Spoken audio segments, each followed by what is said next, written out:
Hello, everyone, and welcome in once again to IceCats Insider. Through the Christmas break, we're back now live on the radio and, of course, on our YouTube channel, which you can follow along, PD IceCats. Like, follow, and subscribe for all the latest IceCats content.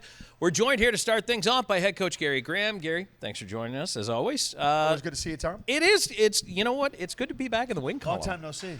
Yeah, I know, right? It's not like we travel together constantly. But you're back in the wing column. So I want to start with the positive stuff. Let's talk about that game on Friday night. Yeah, it was great, especially when you get a great crowd. What an unbelievable crowd. I mean, that was the loudest. Really good, especially now that the lights are in there. We got our flag up there, get a big crowd in there, and it gets a very good Athens team. Kind of get out of this bad losing funk that we've been in. And, you know, it wasn't easy, obviously. Took the 2 penalties at the end there. Had to kill those off in a weaning last minute of the game there. So, but again, you know, Matt Sayles really bailed us out a couple times there. And we did enough scoring. It was good to see. What I like to say is, you know, look at the guys that scored, Tom. You know, when you're losing games, again, you need your top guys that usually find a way of helping you get out of it. Who scores the first goal? Houston Wilson. Who scores the second goal? Patrick Markinchevich. Who scores the third goal? Trevor Lord. 3 of your top forwards score those 3 goals. And then you get a gritty guy that's always in the right spot, right time, TJ Prexler, for a greasy goal, right? Right. And that's what I like, too. So you get your 3 guys that you really need to help you win games, score goals. And on top of that, too, the guy that wins that goal, how ugly was that 4th goal? It's right. Great. Right. We're trying to get the guys to understand it does not have to be pretty. You know, we pass up these chances to shoot. We got to get greasier. We have to be a little less predictable sometimes offensively and just get pucks in that slot, just whack away and get rewarded. And I thought that was something that the team could really learn from is, you know, here's a game-winning goal from a guy like TJ Prexler, and it's just a nice, ugly goal. And, you know, you're staying in that slot area and you're whacking away. Who knows what can happen? You know, the other thing I thought that came out of that was this team's shown a lot of resilience in games. They come back, they would be behind, they would tie games. Finally, they come from behind and they win one, right? And, I mean, that's a different level now because instead of just keeping a game close or trying to stick around in a game, which is tough enough as it is, they managed to get themselves in the lead and then, as you mentioned, protect it late. What does a win like that do finally for the confidence? I mean, is that a bit of a breakthrough? Well, it is, and let me tell you why. So if you look at a lot of the losses that we've had, most of them have been 1-goal games, okay, or overtime losses, the majority of them. And what you notice about a lot of the stat lines in those games is that we were behind in the games, and then we had great third periods. You know, and again, that kind of goes into what you're saying, right? You know, the boys aren't quitting; they're grinding. Look at the third period against Athens the other night. I think we outshot them 19-3 or something crazy. You know what I'm saying? Down on the road against a very good team. You know, we know what we can do. It's just putting 3 periods of hockey together. You know, we talked about cliches, but that was an issue. We did not have a good start to that game Saturday night. We put ourselves behind the 8 ball against a very good team, and you know, we took some penalties that we shouldn't have taken. And that hurt us too. And again, they have a very good goalie, that Carter McPhail, back from his call up in the ECHL. And you know, we have to find a way of, you're not going to win a high-scoring game against that goalie. You know, he's the top goalie in the league for a reason. So you're going to have to win a disciplined, probably 3-2 game or something like that. And to go out there and not have a good start, put ourselves behind the 8 ball, it's going to be tough to climb back. You know, and there's a bunch of things I know that you can, during a game, do to try to make it better, not get in the box as much, you know, try to do little things on the forecheck, little things in your own defensive zone. But, I mean, as a coach, when you're saying to yourself, okay, how do I implement a better start? What am I drawing up here to try to get the boys off the blocks a little quicker? What do you do? Well, it's a good question. I mean, we talked about it in our captain's meeting this morning, and realistically, first periods have not been our problem this year. It was the second periods were our problem. So we've kind of gone backwards now over the last few games. Not every game, but, you know, Saturday night's game for sure, even Friday night's game. Didn't have a great start, and then you go back to that Friday game before the Christmas break there against home game against Carolina that we lost. We had a terrible first period. And so, but before that really wasn't an issue. So, again, you know, it stems from everything, you know, from, of course, me as the leader of the team, you know, making sure that the message is very clear and simple to understand. But also, obviously, it falls on the leaders in that room and the guys to all be ready to go, right? You know, I always say this, you know, it's not my job as a coach to bring the fire and brimstone speeches to get you motivated. It's your job. Your job is to be ready to go. I'm not a cheerleader with the pom-poms on the bench. You know, I shouldn't need to go out there and do a dance to get you excited to play a hockey game. You should be self-motivated, prepared, ready to go. That's what all about being a pro is about. That would be interesting if you ever did that. If you pull out a pom-pom sometime, I will laugh. You're not going to see that ever. that would be maybe we can get Nick to do it. Yeah. He'd be the guy to ask. Okay, we'll try to get Nick to do that. So, talking a little bit about, getting the guys prepared, getting them to be professionals. Now you're in the middle of kind of changing things around. We're seeing some new guys coming in, and you're rotating through things right now. Generally, this is the unofficial halfway point, right? The new year. Yep. You take a look at what you've got. In your assessment, do you feel like this team is competitive enough for not only a playoff spot, but maybe to win a round or two, to make some kind of run here, or is there still tweaking? They're still tweaking. There's no doubt about it. I need to see more from a lot of guys. I've made it very clear with the group about that. Getting the full and total buy-in is still not completely there yet. That's something that's been a little frustrating. And, again, we're trying to find the right mix of guys for the long haul. Okay, and again, this is a first-year team. First year I'm working with a lot of these guys. Guys have come from all over the place.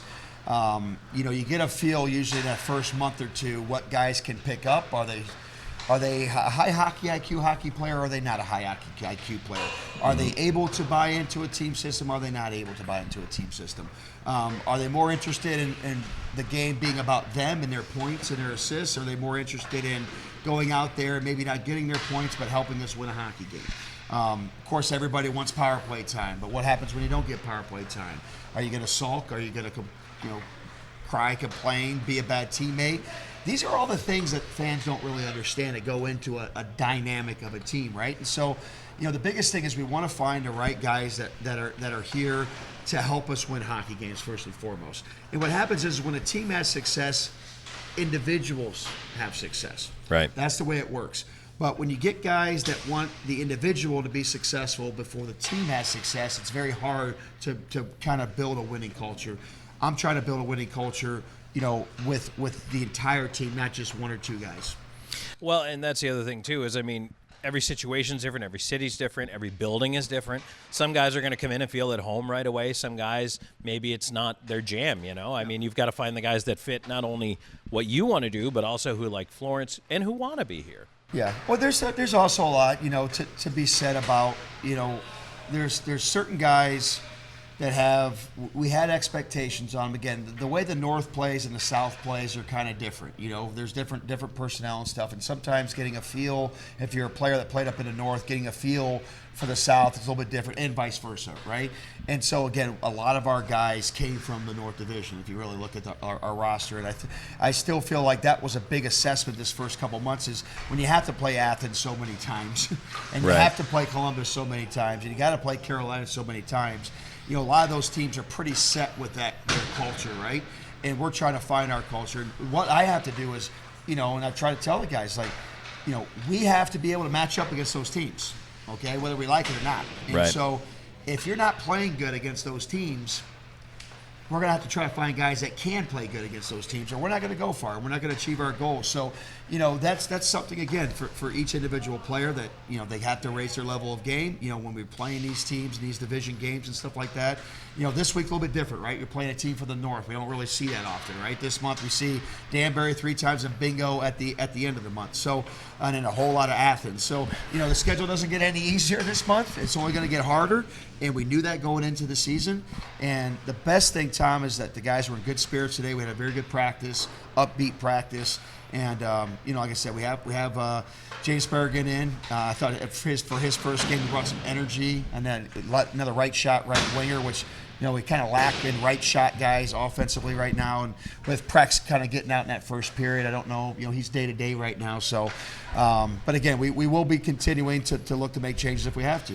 Well, and that's the other thing, too. When you bring in a new guy, even in the game, you were adjusting where you're going to put these players. What is the best mix? You're trying to find chemistry. Try to find chemistry, and again, of course, being without Dom now for 6 games is challenging because Dom plays such a unique style of hockey for our team. Because again, he's that gopher, he's that energy guy.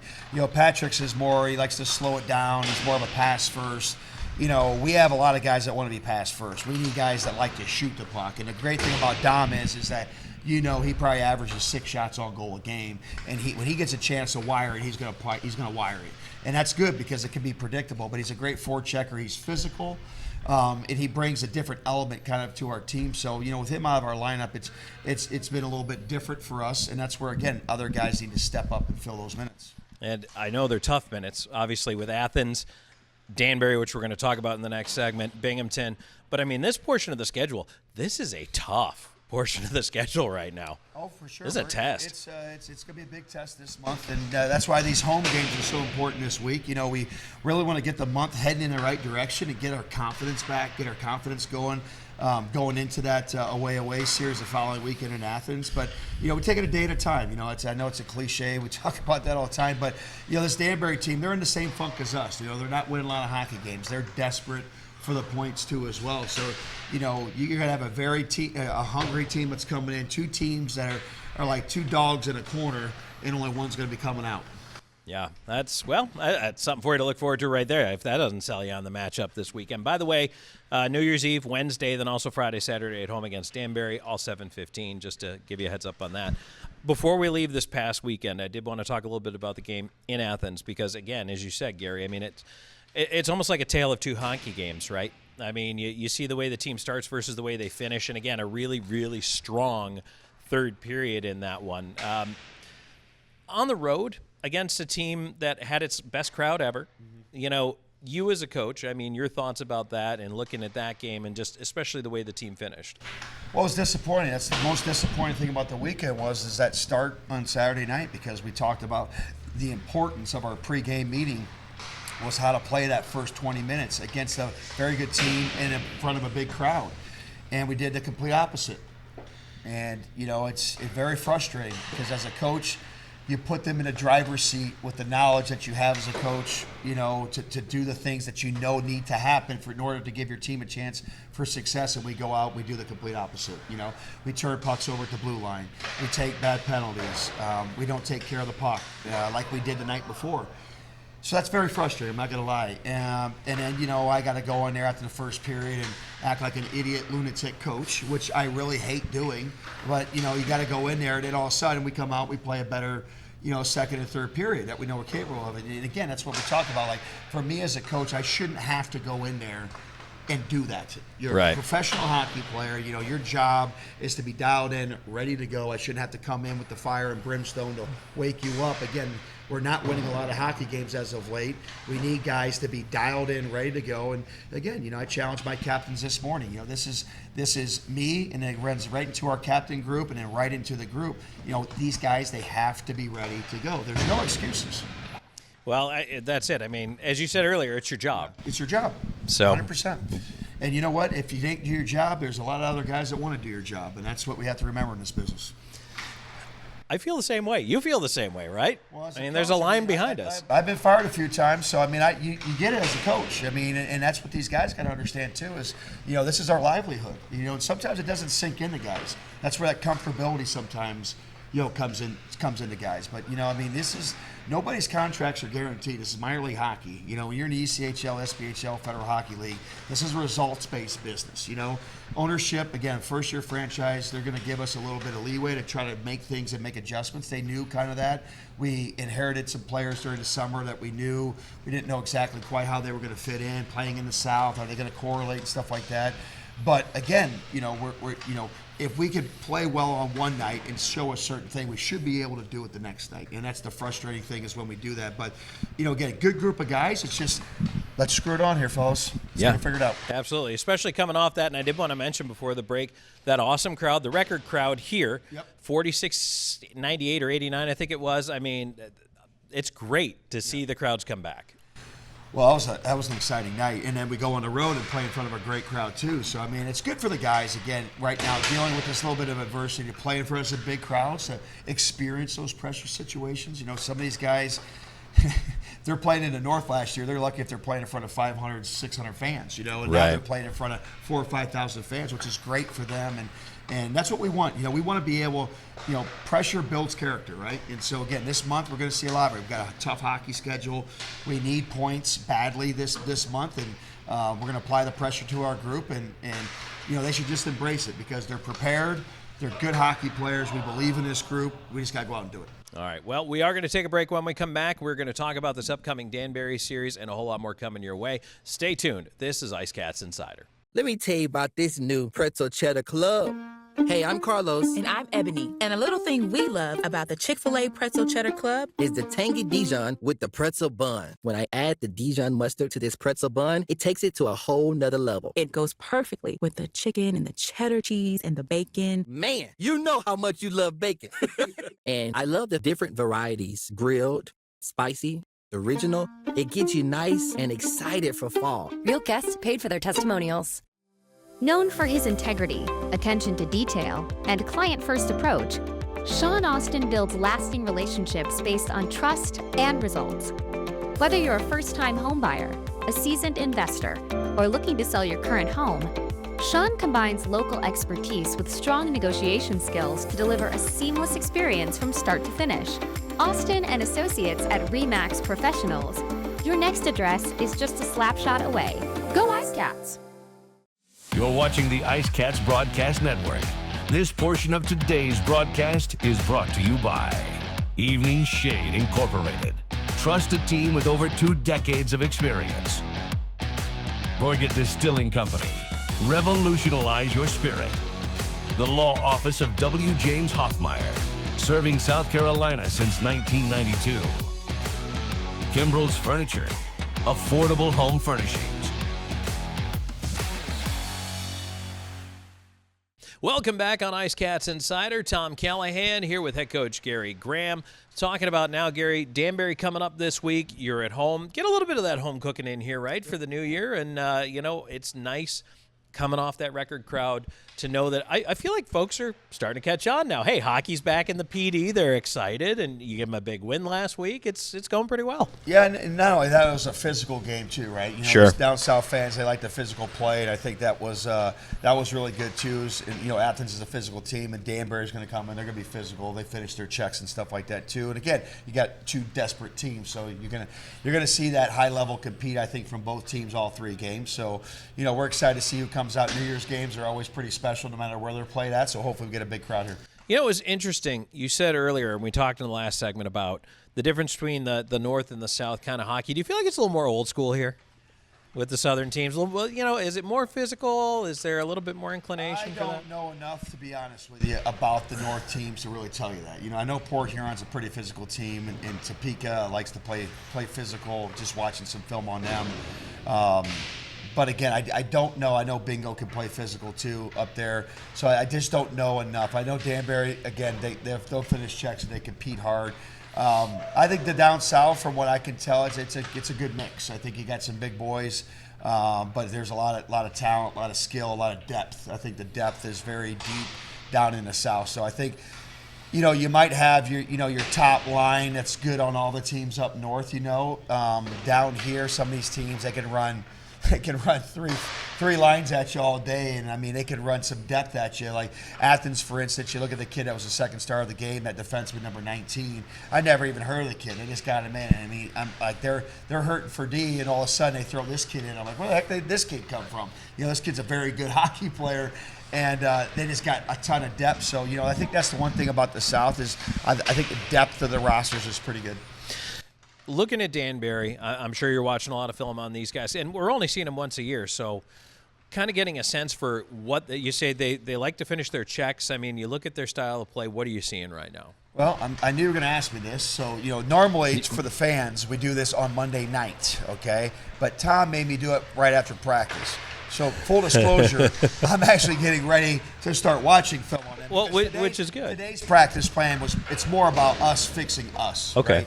So, my concern right now is not so much about Danbury. It's more about me getting our guys to get better and to be up more on the same page. So, more of the pre-scout stuff with Danbury is going to come more into tomorrow's practice plan, right? And also in the morning skate on Wednesday morning. But I will tell you, just briefly looking at some of their stuff, again, Johnny Ruiz is a fantastic player. He's been there forever, a championship player up there. They have the Lakoff kid that really drives that line in Robinson, that 91 and 17 line with 19 there. So those guys could really play. They have some familiar defensemen, of course. The fans will remember Jackson Legro.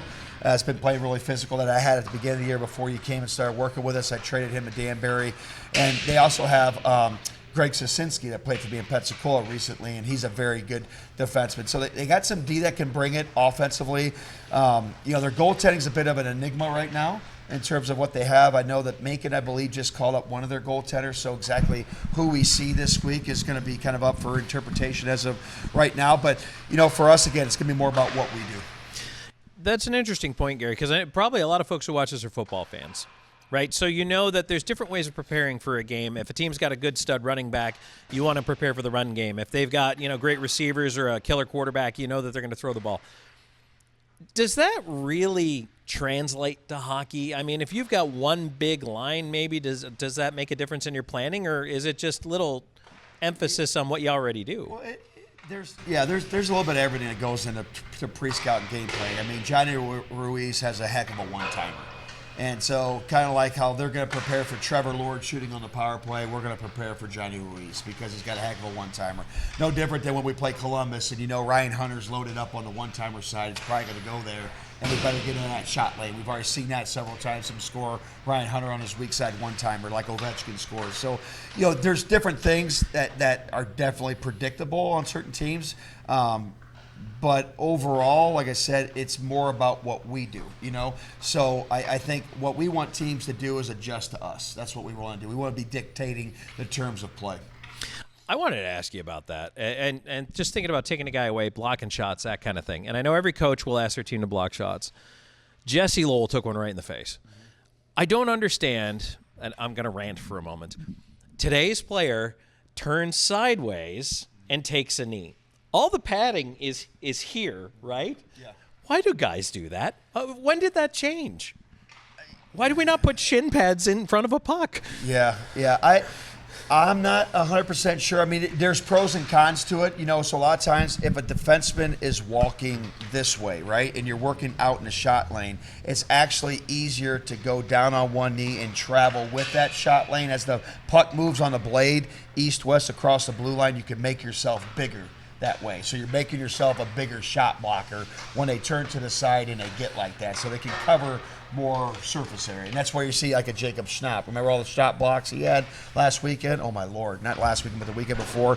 I mean, the kid probably blocked each night probably 7 shots, and most of them were that technique. So they're not always straight on. Again, any way to get in the shot lane is effective. Any coach is going to be happy with any player blocking the shot.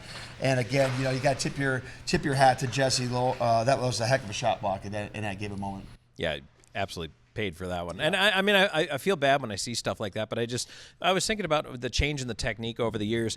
Is part of it, and now that you bring it up and my train of thought's running, more mobile defensemen, guys can actually step around you a little easier. For sure. Yeah, and that's a big part of it. You see the ability of guys walking the line and changing shot angles and how they're getting taught at a young level now to change, pull and drag, type of thing, as opposed to just back in the day it was just very predictable. A D, you knew exactly where the puck was on the blade. He probably wasn't that mobile maybe. It was easy to get in the lanes where nowadays, they can shot, fake, pump, go left, right, you know what I'm saying? There's a lot more that the defenseman can do at the offensive blue line. So, again, I think at the end of the day, it's just however the forward feels comfortable going out there is how he's going to block the shot. Yeah, it's pretty cerebral. Yeah. When it comes down to it, there's a lot of thought that goes into this. There's an art to shot blocking, just like there's an art to a lot of different things. But, I think the best shot blockers are the ones that know how to get out there under control, but also know where the puck is relative to the blade. And I think that's important to know. It's like if you got a Zdeno Chara that has a 6-foot-long stick and the puck's out there, some guys go out in the shot lane based on where the body, the chest is at. No, you want to go out based on relative to where the puck on the blade's at. That's where the shot's coming from. So, sometimes it's harder to tell where that shot's coming from if a guy's got a longer stick. He carries it out farther in front of him. You'll have wingers going out. They think they're in the shot lane, but they're in the lane relative to body, not to where the puck's at on the blade. So those are some of the things that we teach. Something you're talking about there, and speaking about teaching these things, that's a habit, right? A guy comes to you, they have pre-made habits. Yep. So when you're a coach and you're trying to kind of reprogram those habits, what helps to be able to do that with guys? It'd be nice if it had a cheat code, that's for sure. It's kind of like when you take your car and there's an electronic problem in your Suburban or your Yukon, and they got to go in there and put it up to a machine, and they got to reprogram everything. I wish I had a system where I could just plug in my systems to a guy and just, and just get them on the same page. But it doesn't work that way at the pro hockey level. There's some give and take. I think, some guys it takes a little bit longer to kind of acclimate and understand. As a coach, you don't want them thinking too much, though. This is a fast game, right? They need to be able to trust their natural instincts. And you need to know, too, as a coach, mistakes are going to get made. I mean, no team is perfect. They're making mistakes at the NHL level. They're making mistakes at all levels. What we don't want to see is guys making the same mistake over and over and over again. That's just a stubbornness or a lack of hockey IQ. And either or is stuff that's very hard to tolerate when you're coaching. Well, I can imagine that's some of the stuff that turns the brown hair gray or gets rid of it entirely. The hair just falls out, like in my instance. Yeah, and that's especially in the middle of a game. I mean, that's another thing. I'm sure fans talk about adjustments. We wonder, what do you do during the period? What do you do during the intermission? Is there a whole lot of changing you can make? Yeah, I mean, if you look at what we did in Athens, if you watched the game, we were completely different in the third period on Saturday because of the adjustments that we made at halftime. So, not halftime. You got me thinking football. Intermission. I know. Well, I can't believe I just said that. It's a familiar Like example. blasphemy. Sorry about that. But at the end of the second period, with that was what we talked about. We came out more aggressive. We changed everything, and we had some success with it. But I mean, you hope, and again, you see things, you want to make adjustments, but then you got to hope the team buys in and goes out and does it, right? Right. And so you could be practicing something the whole week, and it's not working, and then you see, okay, we're going to have to change this. Can they adjust in real time on the fly? And that can be challenging, especially at this level sometimes. So, you want to keep it like that KISS method. You want to keep it simple, stupid. Keep it to where it's everybody can kind of read off each other. You're trying to keep it to where they can still play fast and not try to think too much, right? And then you have to consider the personalities across the lines. Just to throw one out there, like the Marcinkiewicz twins, they play a different kind of game than a guy like a TJ Brexler. And again, this isn't a slight at any player. It's just some guys have had certain levels of coaching in their careers that pick up things a little bit quicker, right? As opposed to certain other players. So for me, it tests my patience, and that's where I have to be very patient. And, sometimes, and again, I've coached at a lot of different levels, different than this, right? And so I'm used to certain players picking up things a lot quicker. And sometimes it's not happening. So I have to pull back as a coach, evaluate myself. Is my message getting through? How can I be a better coach?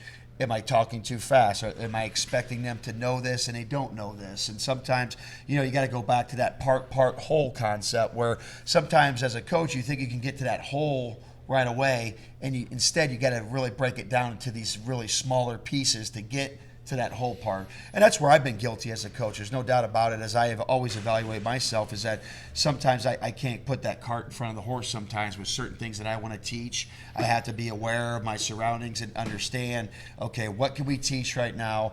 Are we getting too deep into the weeds on this, or do we need to slow it down a little bit and then work our way up to it? That's another interesting point too, because you're trying to meld international styles on this team. You've got North American kids, you've got European kids, you've got Asian players coming from Russia and the Eastern Bloc countries. Like it's a vast array of styles. Yeah, I think it's been pretty good, though. Most of the guys that are the international players, they play more of a North American style a game. And again, when I'm talking about this, is more for the fans to kind of understand. And I know this is the coaches' show, so they wonder kind of what's going on from my lens. And this is just kind of bringing the fans in on the thought processes and what a coach deals with at this level. But we have a good, smart hockey club. We might be a little stubborn, but that's a different issue, okay? And so we all love our IceCat players, but some of them are a little bit stubborn. We're sometimes getting to that point, and it's like breaking in a horse. Sometimes it takes a little bit longer. Well, that's another. We're having fun with all kinds of different comparisons here. Yeah. It's either cliches or comparisons or just trying to come up with ways to relate things. Yep. I imagine it's like that with the guys a lot too. Right? Well, of course. And, that's the great thing. My captains, they give me always great information. And, again, I'm always constantly trying to get I always use this thing. It's not like the head coach is up here, Tom, and then the players are down here. That's not the way this thing works. The head coach is here and the players are just right underneath it. It's not like, and what we need to do is we always need to be aware of, especially me, is how things are getting through. Is there anything that I can be doing better to help the team out? Because I'm focused on doing what I've done my whole career. But sometimes if the message is not getting through the proper way, the captains, they're there to kind of help bridge that gap between me and the rest of the team. And they've done a very good job over the last few weeks with bringing me good information on the group, kind of what's going on behind the scenes that can help me be a more effective coach. You strike me as a guy who's put a lot of thought, maybe a lot of reading, a lot of research, a lot of study into being a coach. So I asked the guys this question, so why not ask it to you? Who's been an influence on you as far as being a coach? Well, most of the coaches, if I had all my books down here in my office, and I have a lot of books, I do a lot of reading. I'm actually, and the fans will get a kick out of this, I study basketball coaches the most. And probably fans, again, I'll break it down. The fans might not realize this, but I've said this a lot of different places I've coached. Basketball is very similar to the game of hockey. It's a 5-on-5 sport. There's a lot of zone. There's a lot of isolation. There's a lot of pick and rolls. There's a lot of man-to-man, a lot of switches, handoffs. A lot of the same type of things happen in the course of a basketball game to happen in a hockey game. And I've always studied Mike Krzyzewski, big Mike Krzyzewski fan, John Calipari, Phil Jackson, big Phil Jackson fan, read all his books. John Wooden, big John Wooden fan. Hard not to be. Yeah, big John Wooden fan. NFL coaches, I've read a lot of Saban, Bill Belichick stuff. Watched all the documentaries on those guys. Big Vince Lombardi guy. Love Vince Lombardi. So those are some of my influences. And so if folks, let me take this one step further. Somebody's out there and they're like, what, maybe I want to get involved in coaching. They listen to you or they look out and maybe their kids are starting to play or something. How does somebody do that? Well, this goes into the next thing because I pass on a lot of, again, I've been coaching, I think, 22 or 23 years now, is that you can read a lot of stuff, and I read a lot of stuff over the years. But I'm not going to go out and be Bill Belichick. I'm not going to go try to be Phil Jackson. But what you can do is you can learn from all these different things and then mold it into something of your own, right? The biggest thing that players can tell is if you're authentic. If you're real to yourself. If you're forcing something and you're trying to be something that's not natural, it's like blood in the water. They'll sense that, and they don't like that at all, okay? And so, for me, guys, I'll tell you, like, I love to make analogies. I love to make funny jokes. I love to do things off the wall. That's just who I am in real life, too. So, the way I coach is no different. You'll hear me say off-the-wall things in a locker room setting or on the bench. It'll be the same way I talk in real life. There's no but again, you can learn by reading things and studying different coaches. But at the end of the day, you have to be yourself. That's my best advice to anybody that tries to get into coaching. That's life advice right there. So, absolutely. All right. Well, Gary, we appreciate your time as always. Thank you, Tom. Thank you for stopping by here. All the fans and sponsors, go get yourself a Pepsi. That's it. Absolutely. I got one sitting over there as soon as I'm done. Mountain Dew guy. Going to go hit that. Nope, Pepsi Zero. Pepsi's the official soft drink of IceCats goalies. I've eaten lunch enough with you to know it's Pepsi Zero. I hear it all the time. Yes, got to be the zero. So, all right, we're going to be right back. Matt Sayles is going to join us on the program, so stay tuned. There's more of IceCats Insider in just a moment. Get ready to savor the flavors of our long-standing family recipes bursting with authenticity and love. Indulge in the vibrant colors and aromas that create a fiesta for your senses with every bite. Your journey through our menu is a delicious adventure guided by tradition and the freshest ingredients Mother Earth has to offer. Come join us at 842 Woody Jones Boulevard in Florence. Order online at margaritasmexicanrestaurants.com. Margaritas. Experience the love in every bite. McLeod Health is committed to helping you obtain a healthy lifestyle and improve your overall health. Medically trained in the areas of fitness and nutrition, we can help you reduce your risk for certain diseases and live a long, healthy life through fitness and wellness programs, community health education, and 2 medically based wellness centers. McLeod Health is with you on your journey to better health. Discover a new you at McLeod Health and Fitness Centers.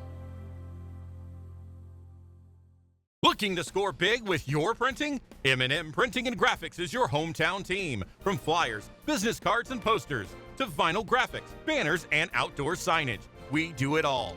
Whether you're promoting your business, cheering on your team, or bringing your brand to life, We've got the players and the skills to make it happen. Visit mmpg.us or call 843-662-2412. M&M Printing and Graphics, the official printer of the PD IceCats. You're watching the IceCats Broadcast Network. This portion of today's broadcast is brought to you by McLeod Health and Fitness Center, the wellness leader. Austin and Associates. The right agent can lead the way. Hertz Car Rentals. Smart deals for any destination. Sports Clips Haircuts. The pros in men's and boys' hair. Welcome back on IceCats Insider. Thanks for joining me, everybody. It's going to be a little goalie chat here. Matt Sayles joining us. And, Matt, I appreciate your time. Yeah, thanks for the time, Tom. Thank you for coming up. We'll get into our rivalry later. Absolutely. We have to talk about that because now I'm outnumbered. But first of all, big weekend for you, right? I mean, getting the back-to-back starts, getting that big win here in front of the home crowd. Let's start with that Friday night game. Because I know, like, it's an interesting situation, right? 3 goaltenders right now. Everybody wants the net, obviously. Yeah, so knowing that you're getting that nod going in, first of all, when did you know you were going to start the Friday game? I found out Gary will usually put up a roster the day, like usually at the morning skate of a game, if guys haven't found out prior to that. So that was the first time I saw it. Was just coming back. Everybody was kind of getting back from the holidays, just catching up with everybody. And next thing you know, you look at the board. Okay, I'm going. So it's just go do your routine as you would, prepare. It's just another game. Honestly, is kind of the mindset that's worked for me this year, amongst other things. But ultimately, it was just, hey, your number's called. Do what you have to do to prepare and be ready. Is it same thing day in, day out, no matter if you're starting, backing up? Do you do the same thing every day? Yeah, I try to. The biggest thing has just been consistency, right? Whether it's you're in juniors, you're in college, you're getting to the pro levels, it's all about being consistent in everything you do. So that's another thing that I really worked on this year being a rookie was just, hey, like come in, stick to your process, because if you stick with the process, the results will follow. And I've been fortunate, especially with this last weekend, to see that I trusted my process and I got rewarded getting a win, but also to getting to play both games in the weekend. Let's talk about the process and break it down a little bit for folks. I mean, what is a day in the life like for you? Let's make it a game day, not a practice day. So, all right. So a game day, wake up, put my pants on like everybody else. No, but realistically, it's wake up, come to the rink, make sure I have a good breakfast in, get a cup of coffee while I'm here, and then just go do roll out, stretch, get the eyes activated with racket balls, go to practice, get the reps, feel good going into the game, and then from there it's ultimately just go home, get a good meal in you, get a lot of just calories, protein, all the things you need for success on the ice, and then from there it's get a good nap in, get to the rink, do the same thing from morning skate all over again, coffee, stretch, roll out, do all that, and go prepare for the game, go out for warm-ups, do my thing, and then play the game and see where it takes you. I try not to use the word superstition, but do you have habits or repeatable things like same meal or anything like that? You have to go to a certain place for coffee. Do you do any of that stuff? I'm particular to the rink coffee, so shout out Glenn for that one. Really, he does make a solid pot of coffee. Glenn, nice job. Yeah, so definitely I've become particular to that, but also more so I think I'll be like, oh, I like this meal, maybe I'll try it again. But at the same time, too, it really comes down to the habits is self-talk. Before each period, I'm big on just telling myself, be a difference maker, be where your feet are, and have fun in the moment. But also, too, like during games, during play, like if there's a whistle and we haven't gotten to a media timeout. I was actually talking with Rico Gonzalez about this a couple weeks ago, where I like to, in between those 5-minute segments, I like to count and do math, like, okay, I'm X amount of seconds into the second 5-minute block of the period, right? Or I have X amount of minutes and seconds left. So kind of keeping it a game for myself, keeping myself mentally engaged there, but also reminding myself that, hey, like just stay here in the moment. Like obviously there's a lot of stuff that happens in your life, but what's going on before this game and what's going to happen after this game, it's irrelevant in this moment. Just do what you can for your teammates and help get them in. Well, the other thing too is I talk with Gary about cliches. Yes. All the time, tons of cliches. Oh, yes. That is literally. You're breaking the game down into segments. Is what you're doing there. Yeah, 100%. I learned it from a goalie partner, or actually I should say a training partner of mine, probably going in my age out year of junior. So I was 20 years old, and I asked him, I was like, hey, how do you manage the game? Like, what do you do to kind of help yourself throughout a game? He's like, I just break it down into 4 or 5 minute periods. You try to win each period, and now with the jump to pro, having the media timeouts, it's kind of like, all right, hey, you've got obviously your 4 or 5 minute blocks that you want to take care of, but also too, when the media timeouts are coming. So it's, hey, you've got this amount of time until the media, or this amount of time left in your block, and only focus on that. Get to the media timeout, go talk to Glenn, go talk to Rico, just reset. Do it all over again for another 5 minutes. Okay, so let's talk a little bit within too. Matt Sayles is our guest, by the way. We're chatting. We're talking some goaltender stuff here because nerdy stuff, right? That's right, the nerdy stuff. We'll get inside all of it. So when you get in there and you're looking at, let's say, a new building or a place that you're not as familiar with. Obviously, you practice here all the time in Florence at Florence Center. Probably know the angles a little bit better. You're familiar with the crease, all that stuff. But how much does that change when you go into different buildings? It definitely does. You go to some different arenas. Like you look at a place like Twin City versus a place like Athens, right? Two very different arenas, both very well lit, but it's a different kind of just atmosphere around you, right? So what I like to do is, I'm a big explorer. I like to go see what's going on, see what the arena looks like, see the different angles, and then obviously when you're on the ice practicing or in the morning skate, that's when you really play around with the runners, see how the puck comes off the wall.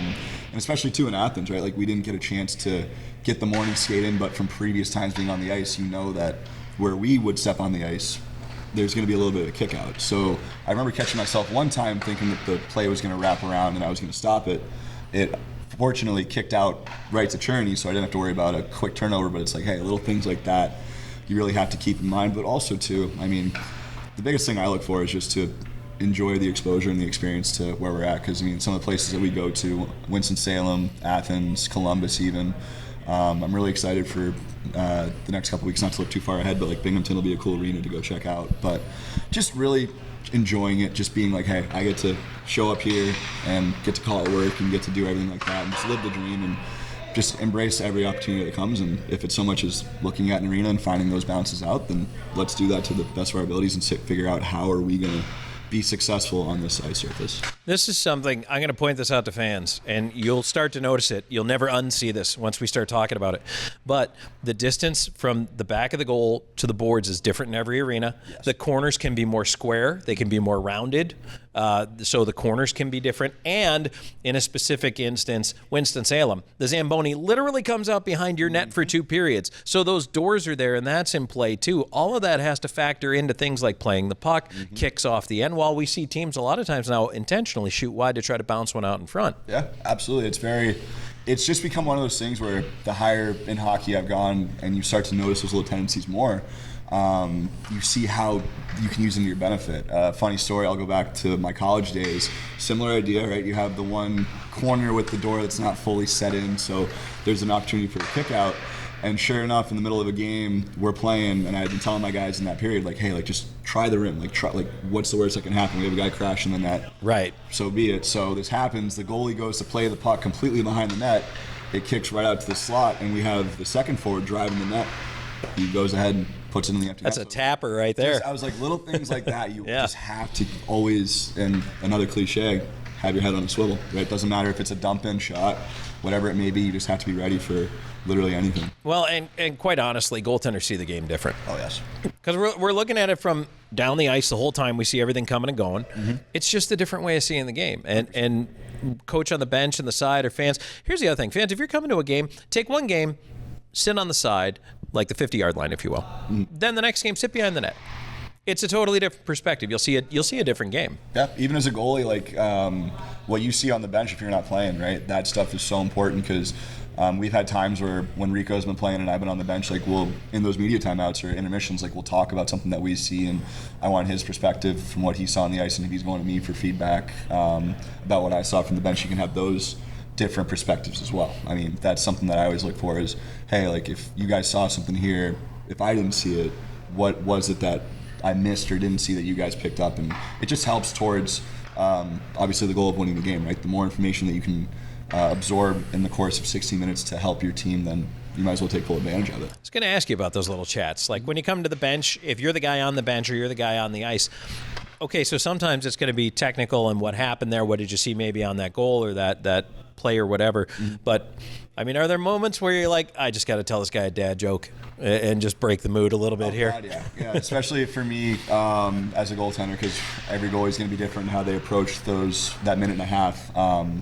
I like to be just somebody where it's like, hey, you know what, I'm here. Let's have fun. Like, I play at my best when I'm having fun, so I like to be chatty. I like to shoot the breeze, whether it's with Glenn, whether it's with Rico, whether it's with Cooner, whoever it is on the bench, even talking to my defenseman if we got to talk.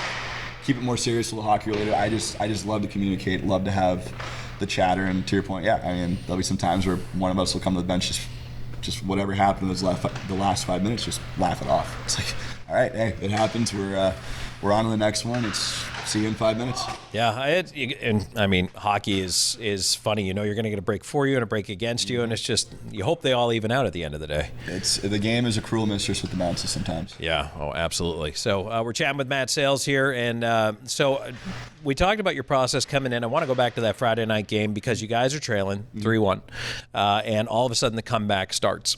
Is that something you could feel on the bench? Did you feel that momentum start to build for this team? Yeah, definitely. I think for us to get that 5-minute penalty that's the moment where I'm like, okay, like let's take advantage of this, let's capitalize, and obviously scoring early and then scoring late at the period. I'm sure everybody's seen the viral video of Jordan Popoff, so him being there at that moment when we scored the third goal and seeing how he was getting the people going and how the crowd around us was reacting, you could just feel it in the building that like, hey, we got this game back into our hands, let's go out and take advantage of it. And then Prexy just working his tail off to get to a spot and putting the puck in there in the third to start. It was awesome. And then honestly, it became more challenging. It's just like, hey, you got a team as good as Athens. You've got this lead.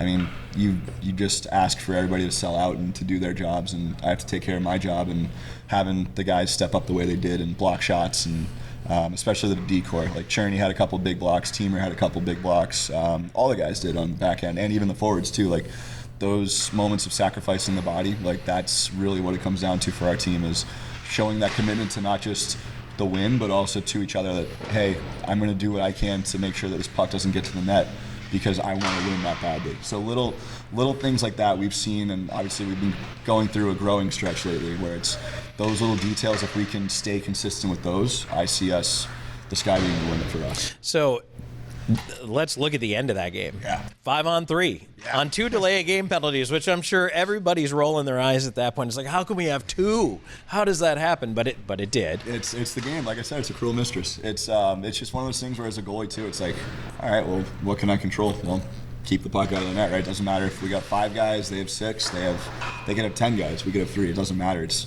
more so of, hey, you have a job to do, and at that point, again, it goes back to that buy-in of everybody that was on the ice. Like Dennis was critical for us in the face-off circle, just getting the draws that we needed so that way our support guys could go in and get the puck out. And, I mean, it was a hectic last 90 seconds of that game, but I mean, those are the positions that you dream about, you want to be in, just to be making that difference for the group, and not just one person, but the entire effort from everybody was just awesome to really be a part of. And that, to feel that with the building too, it's like you just pulled off a very large upset, and the fans know it, the team knows it, everybody knows it. So just savoring that moment was really important for the group at that point. And 4,700 fans here in the building, biggest crowd. I mean, this is the first year for this franchise coming back, getting hockey back in this region for the first time in a long time. Oh yeah.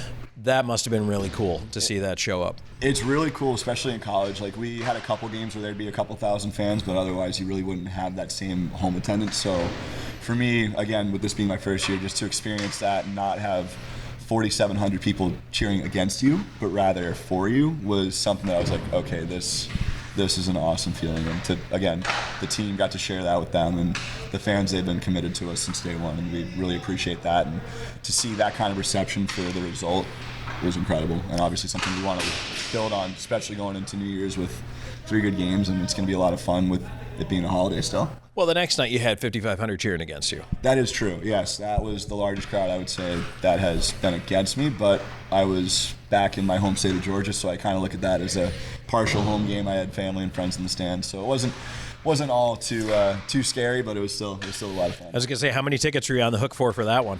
13, actually. I thought it'd be a little bit more. But yeah, 13 tickets was that one, and definitely had to borrow a couple of guys' names. I Shout like out to Chance, Eli, and Jake Jurgenite for helping me out with getting the tickets for all the people that were coming out, so that was awesome. I love that. Yes. That's okay, you can have my tickets. That's fine. Yeah, you got to help out. You were the only guy on either roster born in Georgia. Yes. Really? Yeah. Wow, I did not. I thought there was one other guy in Athens. I guess not. So. Nope. As far as that game that night, I checked. You were the only one. So. That's awesome. Yeah. So that's pretty. And that's. I mean, I've been away from home for 9 years. Whether it was prep school, junior hockey, college. So, the opportunity to come and sign in PD and to be closer to home than where I would have been traditionally being up north. It's honestly just grateful every day to be here. I know it wasn't that long ago that the Thrashers were around, but I also know you're substantially younger than me. Did the Thrashers have any impact on you? Were they still there? So it's funny, right? Like being in the South, everybody's big on going to church on Sundays. But for me growing up, I mean, I was in elementary school when they were still around. But from 2005 to when they left in 2010, I believe, right? Was it 10 or 11? Around there. Anytime they had a Friday night home game, I already knew what I was doing the minute I got off the bus from school. Just go home, eat some food, have fun for a little bit, and then throw your jersey on, get in the car. We're going down to Atlanta and go catch a couple of games. Crazy, I was actually at the last ever Thrashers game. I think it was, the final score was 5-2. They lost to Pittsburgh. And there was uncertainty, rumors. I mean, I was 10, so I didn't know anything going on at the time. But hearing that result that they were going to move to Winnipeg was crushing. But I will say that the Georgia hockey community has definitely rallied around that. We've been able to pump out some very elite players through that I'm fortunate that when I do get the chance to skate at home, I'm able to be surrounded by them, which is awesome. But with all the rumors now of a new NHL franchise, obviously keeping the fingers crossed for that, but definitely was an experience getting to see the NHL as a young kid in Georgia. Yeah, absolutely. I actually called a couple of games when I was in Nashville. We played against Atlanta once or twice. Oh, yeah. So the old, I don't know what it's called now, but Phillips Arena. Yes. I think it's State Farm now. I mean, again, to be honest, once the hockey team left, I kind of lost association with the building. But yeah. It's a great spot. It's a fun spot to see hockey games, especially back in the day. They had the Thrashers heads that were spewing fire from the rafters. You could feel that in the press box. It was hot. Yeah. Even the nosebleeds, a couple times that we were up there, I was like, whoo, yeah, it's getting a little warm here. But it was a lot of fun. I mean, it didn't go off too often because they weren't scoring a ton, but still. Yes. Well, that's true. That's true. So, all right, we're going to talk about that growing up in Georgia, what that was like for you and your path to hockey and all that stuff. So stay tuned. We've got more coming your way. Matt Sayles is our guest. We'll be right back with more in a moment on IceCats Insider.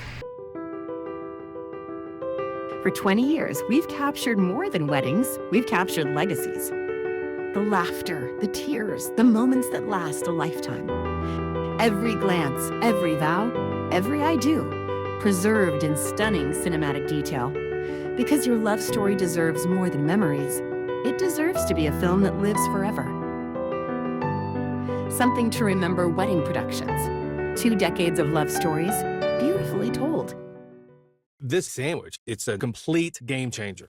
Hello, this is Mike, and a little thing I love about the Chick-fil-A Pretzel Cheddar Club is that juicy chicken with that toasty pretzel bun. From the first bite to the last bite, that bun, it's crispy, cozy, just amazing. With the pretzel bun, the Dijon mustard, and the chicken, you have those 3 things together, and it makes that sweet, savory kind of combination. It's everything that you love about food rolled into one. It looks phenomenal. It tastes great. It's delicious. Real guest paid for their testimonial. You're watching the IceCats Broadcast Network. This portion of today's broadcast is brought to you by Margarita's Mexican Restaurant, where every dish is a celebration of taste. Tomlinson Sales. Get your PD IceCat apparel here. 7 locations to serve you. Something to Remember Wedding Productions. 2 decades of love stories, beautifully told. And the official video graphic designer for the PD IceCats. Welcome back on IceCats Insider. Tom Callahan joined by Matt Sayles here as we're getting ready to wrap things up. Don't forget, Danbury in town for 3 games. New Year's Eve on Wednesday night, then Friday and Saturday as well. All 3 games, 7:15 p.m. Tickets through the Florence Center box office. Of course, you can always shop online at Ticketmaster.com. But hope you can make it down here in person. Coming off that record crowd was awesome. Mm-hmm. Matt, you got to play both those games. We talked about that in the last segment a little bit. And now, before we get to talking about, Danbury and all that fun stuff this week, I want to talk about your journey in hockey, because most people don't think of Georgia as a hockey hotbed. But I will say probably in the last 20, 25 years, we've started to see a lot more guys come out of what used to be called non-traditional markets. But, I mean, the Southeast, the Southwest, the West Coast, there's a lot more competition. So, you talked about having the Thrashers there when you were a kid. How much of an impact did that have on your decision to, first of all, start playing and then to keep you going? So I think ultimately, yes, having the Thrashers in Atlanta was a big part, but it goes back to my dad. So both my parents are from the New England area. My dad grew up just outside of Providence, Rhode Island, and my mom grew up just outside of Boston, Massachusetts. So I was fortunate when I was younger. Every summer we would always take a month-long trip to go up north, so I was always kind of getting back to the roots, so to speak. And my dad, he played collegiately, Division III at New England College back in the 80s, so he was a big influence. It's funny, when we weren't going to Thrashers games, I felt like I was going to the local rink to watch him in men's league on Sundays. But he was a big part, got me into learning to skate, did all that. And then, so for some reason, the more Thrashers games I went to, the more I fell in love with the goalie gear. So I was all over that. And so I kept getting that bug. I'd say probably when I was 8 was when I really started getting the goaltending bug. And I'd been skating now for a few years. I started just before I had turned 5 playing out. And I just thought all the stuff was so cool, and I was like, Dad, I want to be a goalie. And I'll give him his credit. He put up a fight. Even now, if you ask him, he'll be like, yeah, I can't tell you what happened there, but we made the rule. He's like, all right, well, if you want to be a goalie, then you got to skate out for 3 more years, get really good at your edges. So I was like, okay, let's do it. And then I was 10 when we were at the pro shop, and I was like, hey, I really want to get this goalie stick. I've been doing my half of the deal. Let's see the other half. So once that first stick was bought, I was like, okay, this is going to happen. So then started being a goalie at 10, and then by the time I was 14, 15, I had been playing mostly AA. There was one Tier 1 team in Georgia, and it was pretty far away from home. So it was just one of those things at that moment I wasn't ready to make that jump yet, and it was a little more expensive, so it just made more sense for me to stay local, single A, double A for a while. My 15U year, we made the jump to a double A team, Tier 2 nationally, but we played up in AAA tournaments, and that's where I think development really took off, because we were put on a stage in front of all these really strong competition, and our coach wasn't big on the results. He was like, I'd rather see you guys develop, and I'd rather see you guys see what it's like to play against these stronger teams and these stronger players, and understand if you want to be good, then you got to meet this level. So that was a real eye-opening year. A lot of travel that year. Like you said, being from a non-traditional market, you got to do a lot of travel. So that one year it was Michigan, Notre Dame, Boston.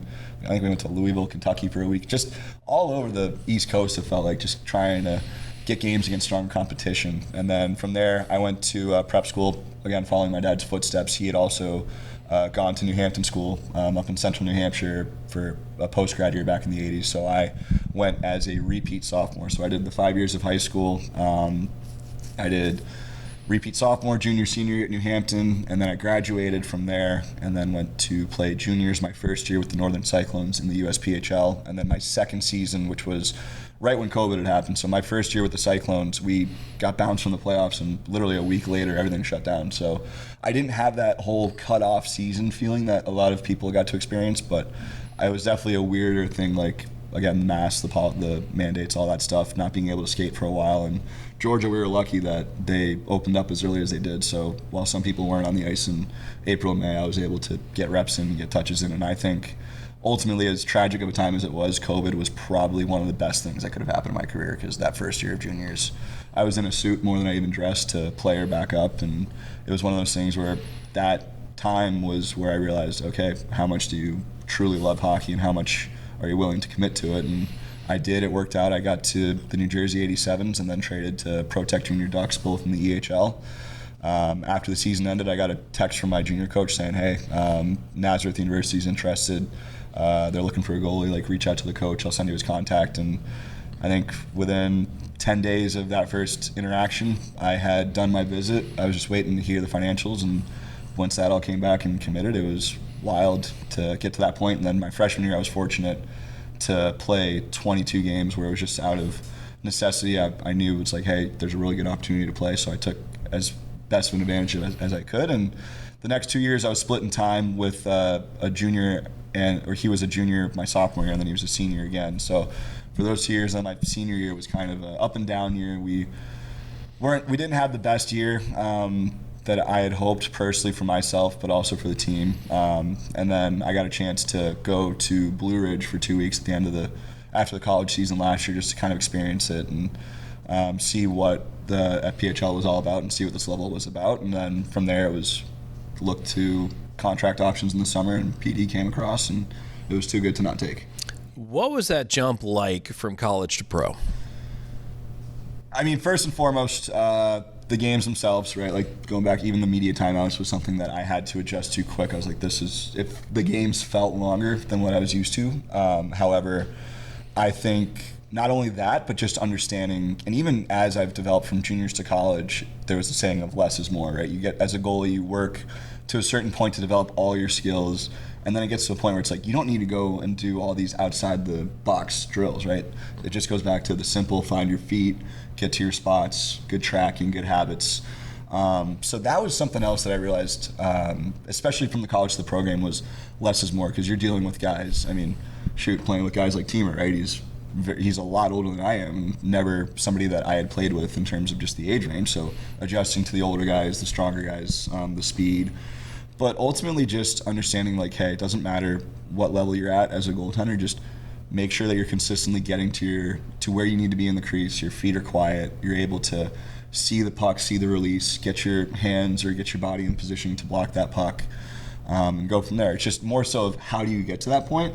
That's been the biggest adjustment that I've noticed. And broken plays will happen, whereas you think it should happen one way, and then next thing you know, it hits a stick, it's on the other side. So you always have to be that mix of alert, but also too quiet and set and just ready for that next shot. And now, I mean, you talk about veteran guys. You've got Sean Kuhn coming in, who's been around the block a time or two, and obviously you and Rico have been working together this year. And I mean, obviously goaltenders can kind of stick together, but also, like, sometimes you have to find camaraderie and competition, right? And that can be a difficult balance. Yeah, absolutely.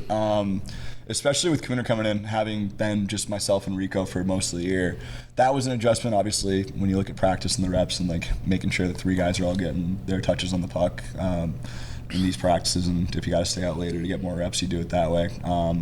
But ultimately, too, like, Rico and Cooner have been awesome because they're guys that have been around the league for a couple of years, and they're guys that, for me, I, as a rookie, just want to be a sponge, absorb everything I can, just take everything day by day, and if I have questions or things that I want to learn or plays are happening, or, hey, how'd you handle this circumstance, or what'd you see here, just little things like that, because especially at this level, we don't have goalie coaches. So for us, it's important as the three goalies, like, hey, like, if we see something from one another, like, say something, like, because you're always looking to help each other out, because if you can push each other to make each other better, in turn, it's going to force the shooters to become better, and it's going to force the team as a whole to become better. So I think I do take a lot of pride in that aspect of how can I help my goalie partners, but how can I help myself too to make everybody around us better for the long haul. We do have to talk a little bit about the rivalry. Yes, we do. Because I went to St. John Fisher. Yes, this is going to be fun. Which, well, here's the thing. So, I mean, Fisher hasn't had hockey in a number of years. Oh, yes. Because when I went there, and I've told you the story, but the very long story short is the program basically folded the year I got there. And I was looking forward to playing, and so that was a bit of a wake-up call. But for the first time in that many years, hockey is back. Yes, it is. So I'll be honest with you, I don't even know if Naz had a hockey team. No, they didn't start until 2012.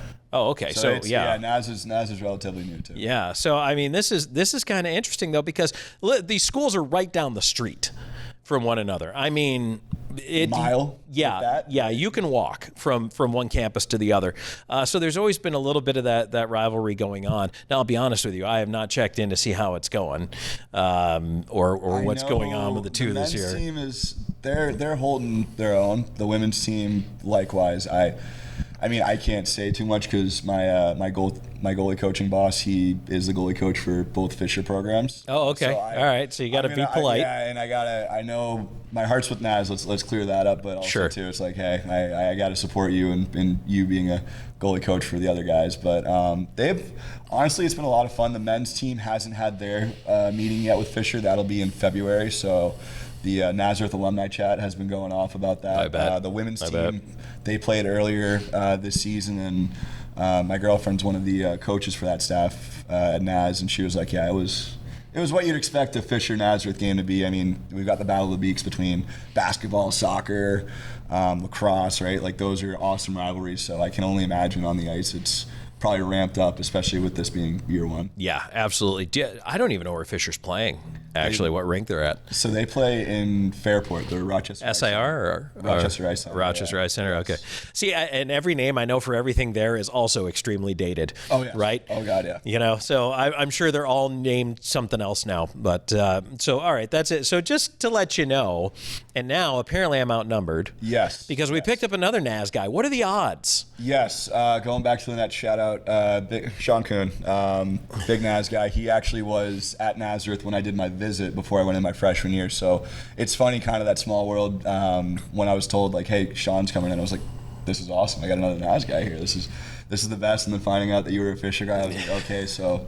The friendly jabs are definitely going to pick up with Cooner being in. I wish I still had a Friends Don't Let Friends Go to NAS shirt. I really do. And even if I did, I probably wouldn't fit into it anymore. But, I mean, I wish I still had that because I would absolutely wear it. Oh, God, yeah. I mean, that's a funny phrase for sure. Yeah. So that was definitely a thing. But it's interesting to have the two of you there. I mean, does that help with the bond a little bit? I mean, you at least have something in common to talk about being a part of that program? 100%. I think even too, like, not just the same program, but other programs in the conference. Like, when I came in, obviously I knew Rico because he was the one I'd played against the most.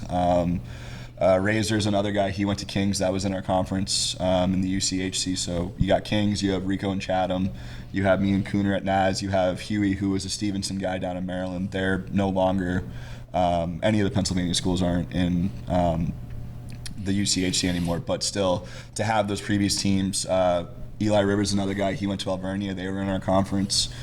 Nick Gullo, he was a Kings guy for a little bit too, so him and Razor have that bond. So it's like, okay, there's not just one group of guys that went to the same school, now there's two of us, but again, all of us being from the same conference is really kind of just, it's funny to me. It's like, hey, like, the UCHC goes right to PD, so it's awesome. Yeah, and Gullo's a Roch kid anyway. Exactly, so. Yeah. So he and I have been chatting about that, and I mean, I feel like this is turning into a Rochester show now. Yeah, really. Hey, it's not the worst thing in the world. So I still got a bunch of friends up there, and love going back any chance I get. So, well, that's going to wrap it up, Matt. I appreciate you coming out, and taking the time to join us here. Thank you, Tom. I really appreciate it. It was awesome. Yeah, and I mean, continue best of luck here in the rookie season. Hope everything continues to go well for you. Thank you very much. Appreciate it, Tom. All right. Well, my thanks to Matt. My thanks to Gary Graham for joining us earlier on. And my thanks to you for tuning us in, whether it's on the YouTube side or, of course, on the radio side. You can find our coaches show every Monday night live right here on the air. Thanks so much for being a part of IceCats Insider.